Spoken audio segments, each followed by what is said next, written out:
Road monkey like Fritos. Road monkey like Tab and Mountain Dew. Road monkey, very simple man, with big warm fuzzy secret heart. Road monkey like you. Road monkey like you.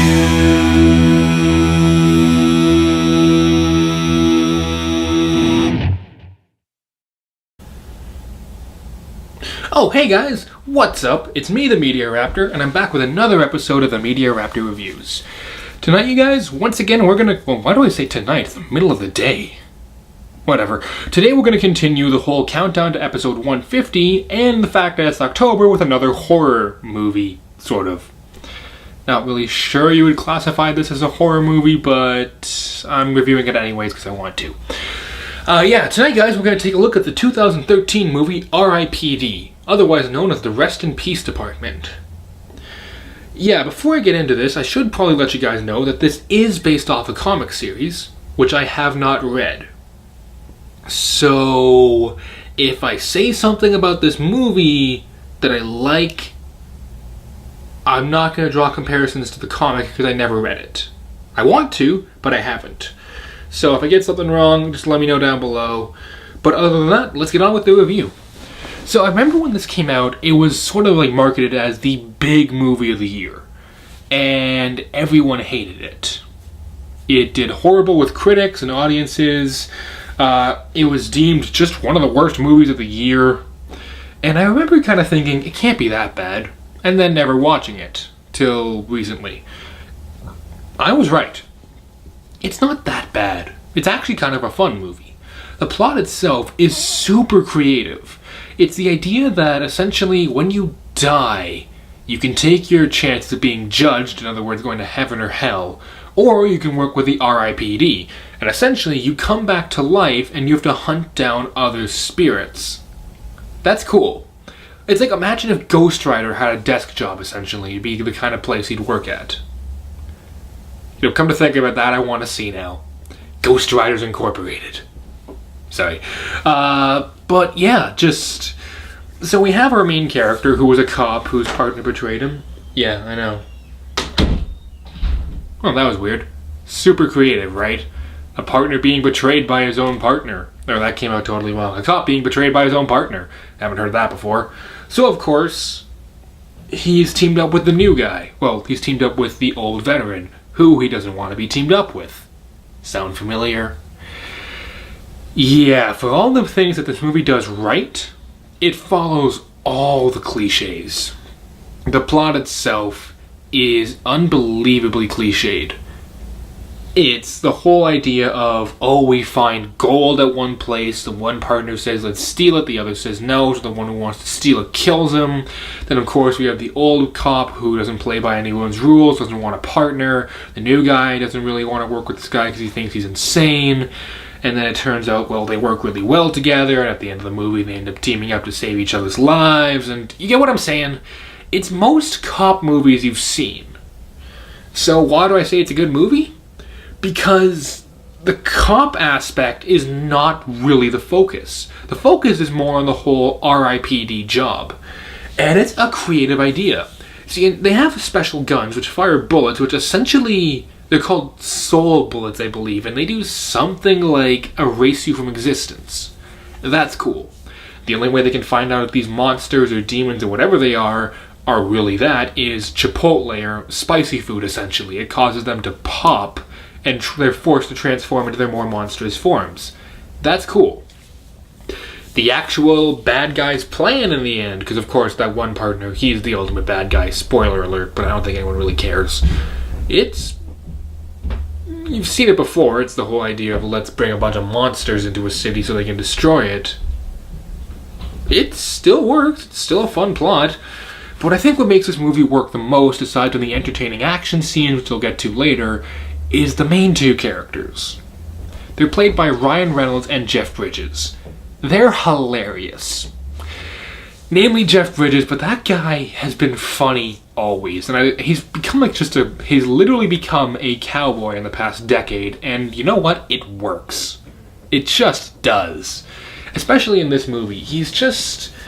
his character is the old guy who clearly knows what he's doing and yet has no idea what he's doing, and it makes for an entertaining film.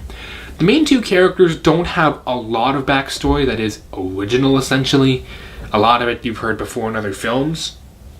But the two of them are likable enough that you want to watch them. They're likable enough that you enjoy watching them. And to be honest, that's the most important part of characters in a movie. Now, I should say most other characters have little to no personality or background, but then again, the movie kinda knows that. So, interpret that as you will. And you guys might be able to tell this just because I mentioned how they're fun characters in the first place, but the acting is great. Jeff Bridges and Ryan Reynolds, they're both actors who can act well. They've done great movies before. Just look at like Big Lebowski, Kingsman: The Golden Circle, or so I've been told. Deadpool. What else has Ryan Reynolds been in that I actually watched? Blade Trinity. Yeah, no. But they actually do a pretty good job. Everyone does a really good job. And, you know, some lines are delivered clumsily, some lines are delivered with a bit of ham in it, but it's fun. It's kind of almost a so bad it's good movie, but I'll get to that later. And the special effects, I will admit, it's a mixed bag. Most of the CG and practical effects looks great. Some of these weird giant monsters or lost souls, I don't remember what they called them, look really good. A lot of them are CG, some of them are practical, it looks fun. But I think the best special effect, and this isn't as much a special effect as much as it is just well-placed stuff, is the two guys. I forget their names. It's been a while since I watched the movie. I had to take those notes. They have these things which essentially let them walk around in the normal world, but people see them as what they're not. They don't see them as Jeff Bridges and Ryan Reynolds. They see Ryan Reynolds as a very old Japanese man, and his gun is a banana. That is hilarious on so many levels, and no matter how many times I see that scene, it makes me laugh. Especially when the killing blow is delivered by the old man with a banana. That's a sentence I never thought I would say, and if you don't understand it, go watch the movie, you'll laugh. But for all the good effects, then there are the bad effects. You know, we have... there's so much CG that some of it was bound to kind of be a little bit off. And some of it is quite off-putting. Not Sci-Fi Channel levels bad, mind you, but not Avatar levels of good. That's not saying much, but whatever. Come at me. Yeah, music and camera work and all that is fine. When I get down to it, can I recommend R.I.P.D? Yeah. It's a fun movie. It's just a fun movie to kick back, grab some popcorn with some friends, or just a soda or a beer or whatever, and just watch it. It's not a movie you need to be invested in. It's not a movie you need to focus every minute on. It's a movie which, sadly, I think is overhated. This movie is not a masterpiece by any sense of the word, which is why I'm only giving it 2 raptor claws out of 4. But you know what? It's entertaining.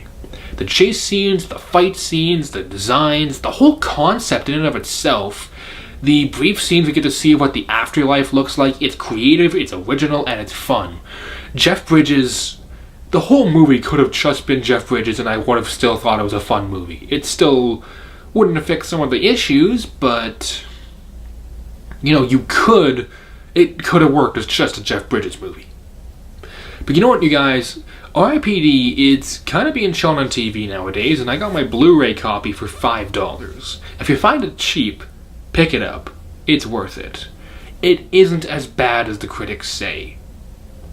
Then again, this is coming from me, and I'm the guy who thinks Sharknado was a fantastic movie, so it's weird, man. Either way, you guys, I personally can recommend R.I.P.D. If you guys do check it out, let me know what you think down below. And until next time, you guys, this is the Media Raptor saying keep cool, and I will see all you dino dudes around. Later.